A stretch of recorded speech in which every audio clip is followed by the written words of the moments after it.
Hey coaches, Coach Barry here. I'm going to build a small area game to assist in the way we get the puck from the corner to front of net. Now it can be a recovery, it can be a forecheck, but what we're going to do is we're going to create a small area game that's going to give us the ability to be able to practice that without prescribing an outcome. So the first thing we're going to do is we're going to set up an environment. Now with this game I'm going to make it a 2 environment game, which basically means I'm going to put 2 nets in. Okay, and we're going to have a center line control, so a nice little center line through the middle. We'll scroll that out. So now what we have is two scoring zones. We're going to load our X's and our O's in outside of the zone, and what I may do is I may put in just some control zones, almost just in the corner, so that way we can work on what they are doing. Now these players can be static if you're looking at smaller age groups. If you're looking at older age groups, you can switch them out. So we're going to put 2 X's and we're going to put an X over here. We're going to put 2 O's and we're going to put an O over here. So the first things we've got is, and we're going to put goalies, always put goalies in front of net. Now I'm using the task sketch because that way I can do this anywhere. I don't have to actually build it on a computer. I can think about it, I can change it, I can do some adjustments. So we're going to set some constraints. It's a pretty simple game. So we know that we're not going to be able to activate, we can't activate him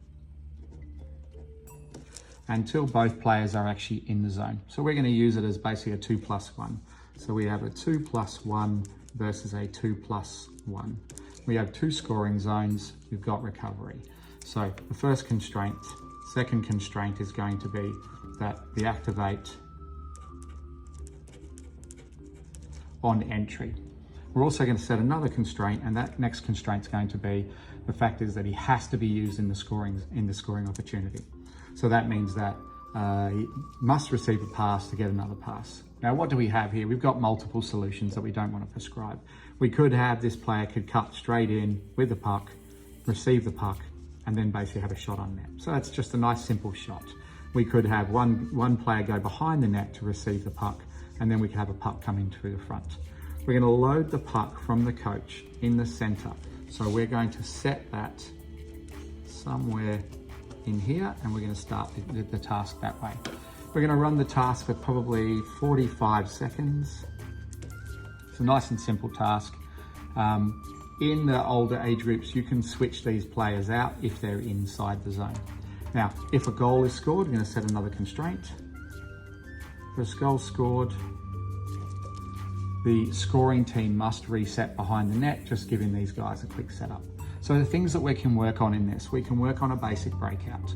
We can work on positional play. We can work on D-to-D passing. We can work on pushing the puck on the outsides. We can also work on, when we're working in an offensive position, we can push the puck towards the hit zone and maybe start looking at how that gets used back of the net. The idea of the task is to allow them to run for 45 seconds. I would also set another constraint. Another constraint would be the 5-second rule. So the 5-second rule means every time they enter the zone, they must get a pass before they can score, and they only have 5 seconds to score. Now, once again, if this is the age groups, let's say we were talking the U11s, you could run this in a U11, but you would do maybe a 7-second. If this was a U13, you could do a +5 second. If this was a U15 program, you could do a +3. So it just gives you an idea what we're looking at. So nice and simple task. You've got to activate the player for the pass. You've got to have a 45-second game, so there's very much a time frame. You know that on the entry, they have to have 5 seconds or the different times to score a goal, and you have to use the guy in the hit zone to score the goal. And that way we now have support. We have support off the puck, we have support on the puck, we have defense away from the puck and defense on the puck. So we get to spend our time on our 4 roles. Thanks very much, coaches. Have a great day.